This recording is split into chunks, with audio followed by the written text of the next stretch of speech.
আসসালামু আলাইকুম। প্রিয় বন্ধুরা, আমি আপনাদের মাঝে বেশ কিছুদিন ধরে সময় মতো ভিডিও তৈরি করতে পারি না বলে আজকের আমি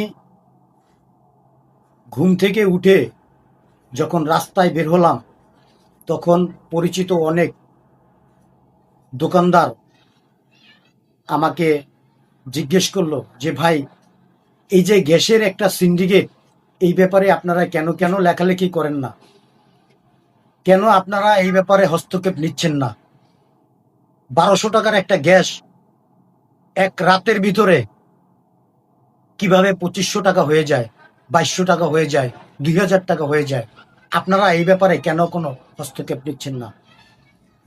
আসলে গ্যাসের দামটা সত্যি, এই কিছু অসাধু ব্যবসায়ীরা এই সিন্ডিকেটটা তৈরি করেছে।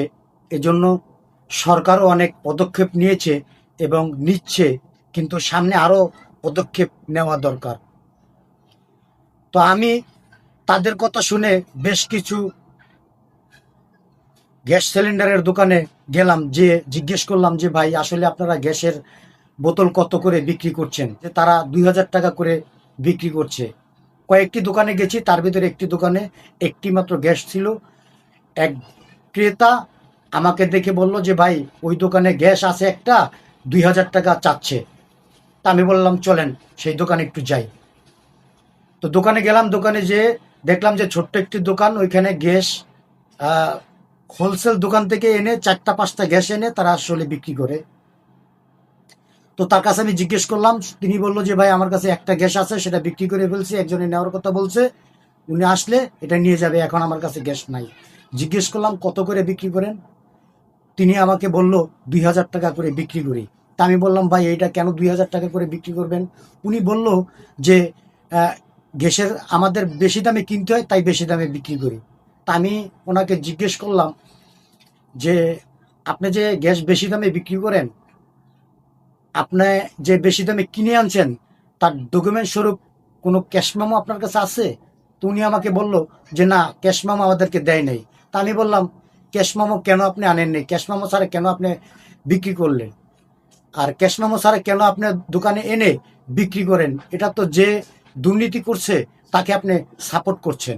যে প্রধান উপদেষ্টা আছেন ডক্টর মোহাম্মদ ইউনূস, হয়তো আর কিছুদিন পরে নির্বাচন হবেন।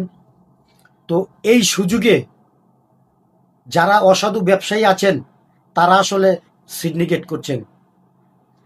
আমি ক্রেতাদের উদ্দেশ্যে একটি কথা বলবো, যে যেই দোকানে গ্যাসের দাম বৃদ্ধি রাখছে, সেই দোকানদারকে আপনারা পুলিশকে ফোন দিয়ে পুলিশে ধরিয়ে দিন, কারণ তারা সিন্ডিকেট করছেন।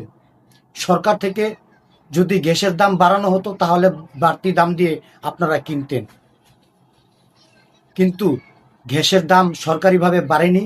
এটা কিছু অসাধু ব্যবসায়ী এই সিন্ডিকেটটা করছে। এই সিন্ডিকেটের কারণেই আজকের আমাদের এই দুর্দশা। তাই আমি সকলকে বলবো, যেই দোকানে গ্যাসের দাম বৃদ্ধি, সেই দোকানদারকে ধরুন এবং ধরে তাকে মারধর করার দরকার নেই, তার গায়ে হাত তোলার দরকার নেই। দেশে আইন আছে, আইনের ঊর্ধ্বে কেউ না। আপনারা তাকে ধরে পুলিশে সোপর্দ করে দিন।